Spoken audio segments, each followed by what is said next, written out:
Hello everyone, and welcome to another episode of RiesKitchen. Today we're making a dish perfect for sharing, that being a gluten-free lemon and poppy seed muffin. There's a few ingredients, but it's not too tricky. Let's get straight into it, shall we? First up we have some plain flour, some almond flour, not meal, almond flour, caster sugar, poppy seeds, baking powder and baking soda, xanthan gum and salt, butter, eggs, natural yogurt, lemons, and then for the icing, I've got some milk and some icing mix. So let's talk about our almond flour, shall we? So muffins have a denser texture to cake. That's why we're not making a lemon and poppy seed cupcake. We're making a muffin. And so we need something to add that density. But if you were to use almond meal, it would be a very dense cake. You could, but you'd be much better off with almond flour, which is a much lighter texture. So let's talk about the equipment we're going to need to make these muffins. This is my, as you can see, well-loved and favourite patty tin that I've had for decades, to be honest. It's a 12 patty tin, but I thought I might upgrade and I went to buy a new one. Here's a new modern one, and you'll notice that they are substantially different in depth and a little bit different in size, which made a whole lot of sense when I then went to the supermarket to buy some patty cases, which we're going to line our tins with. And even though both of these are called large, and they're actually even the same brand, they're quite markedly different, and they suit the different tins. If I was to put that one in there, you'll see it sits right up out of the tin, but it sits nicely into my old tin. And the same with these small ones would get lost, which makes a lot of sense in some ways. So you need to know what size your tin is and therefore what size papers to get, and you're going to have to judge them by eye until we get a nice standard in the patty tins. The other thing that we're going to use today is to get an even distribution of batter. Your best bet is to use an ice cream scoop. You can of course use a large tablespoon to put them in, but you'll get the best results and the most even results using a scoop.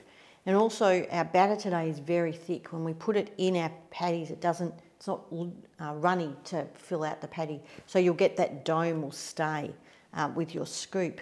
And they're different sizes in ice cream scoop. So my yellow one here is a size 20, which is a 45 ml scoop and works perfectly for my modern small tin. This one is a size 12 and it's a 70 ml scoop, which works much better with my old tin, because when I was using these, I was underfilling them. So now all we need to do to prep these tins is just to fill them with the liners. So let's start, shall we?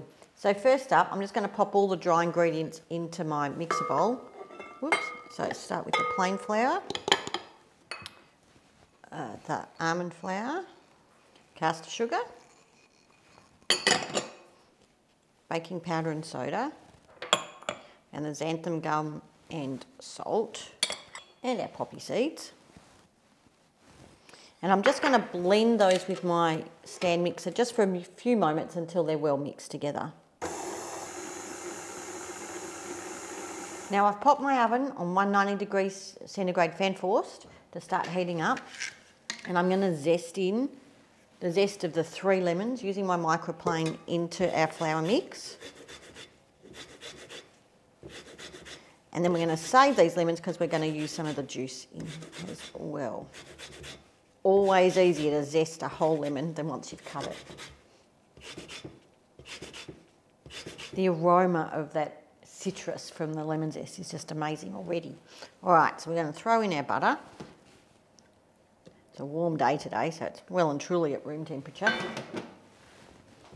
And I'm just going to use my stand mixer to blend that till it resembles fine breadcrumbs.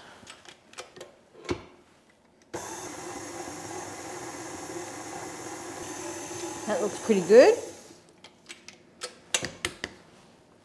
Ah, yeah. You can see that they're all just, it looks like breadcrumbs, no big lumps of butter, and the lemon zest and the butter are well incorporated into the flour. So now it's up to mixing together preparing our wet ingredients. So into this jug, I'm just going to put in our yogurt and the eggs.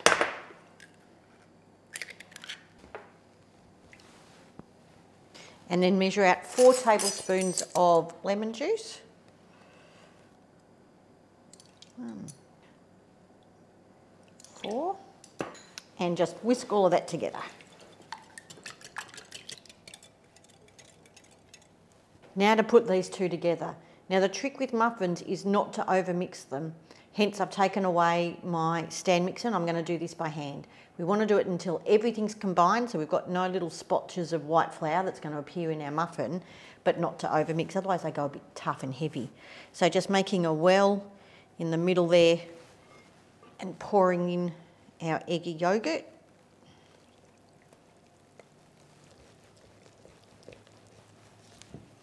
So just making sure that there's no bits of flour stuck at the bottom.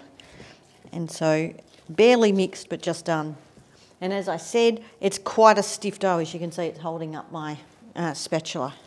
So now using my large tin and my large papers and my size 12 scoop,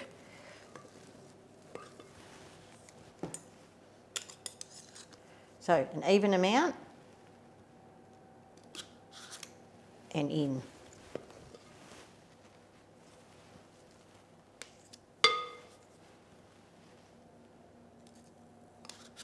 So now these go into our oven in the middle for 18 to 20 minutes. And we know they're going to be cooked when we touch the top and it bounces back, or you put a skewer through and it comes out clean. So let's pop them in.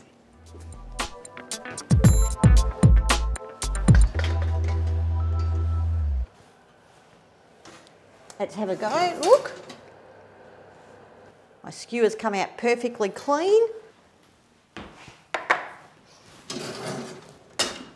Oh, they smell good. Now we need, of course, being gluten-free, we need to let these sit in the tin for a few minutes and start to cool before we put them onto our rack. And then they have to be absolutely cold, of course, before we can ice them. Well, having waited what feels like hours, but was really only about 15 minutes, my muffins are now cool enough to ice. So using our icing mix, I'm going to add first our milk. I'm then going to add some lemon juice. I'm going to start with a tablespoon, and depends on the humidity. It was quite humid in here today. I might not need the whole tablespoon. You might need a little bit more. You certainly want to add a little bit of lemon juice to help with the flavour. So let's measure out this lemon juice. I will add the full one. What we're looking for is a pipeable consistency, but you don't want it too thin because you don't want it all running. It's going to drip a little down the side, but you don't want it running all over the place, so you still want it quite thick.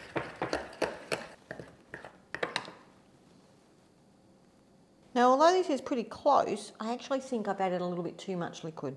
It's just a little bit too runny. As I run the spoon over the top, it's not really holding, it's dropping in. So I'm going to add another tablespoon of icing sugar just to thicken it. It's pretty close, but just to add a little bit more. It's not quite there. All right, so I'm just going to add a heaped tablespoon in. So we still want it pipeable. Now I've popped a piece of baking paper under my rack just to help catch the drips off my bench. Icing in my bag. I have a fine nozzle and I've just got a good twist on it, and I'm just going to do some nice little zigzags.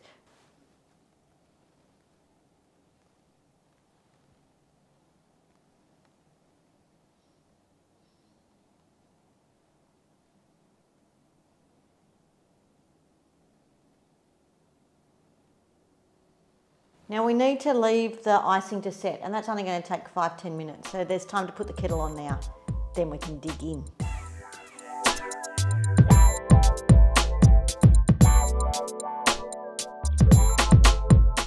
Now for all the details of today's recipe, don't forget to check out my blog at the link below. But as always, the best bit is in the eating. And I've had to wait a while for these to cool and ice.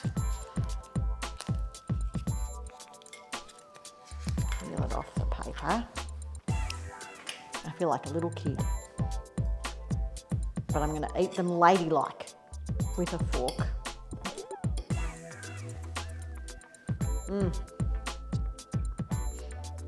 That is so delicious.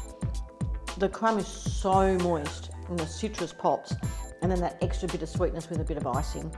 Altogether, these are just completely delicious. Until next time, everybody. Ciao.